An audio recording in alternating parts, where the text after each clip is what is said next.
Ang lawa ng Maracaibo ay isang likas na kamangha-mangha.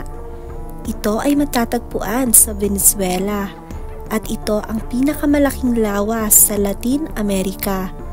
Kabilang ito sa pinakamatandang anyong tubig sa planeta. Ito ay may natatanging ekologikal na katangian na umaakit sa mga mausisa na manlalakbay mula sa iba't ibang panig ng mundo. Gayunpaman, hindi lamang ang kagandahan o wildlife ang nagbigay sa lawa na ito ng reputasyon, kundi ang pambihirang phenomenon ng kidlat na nagpasikat dito bilang pinakakinikidlatan na lugar sa mundo.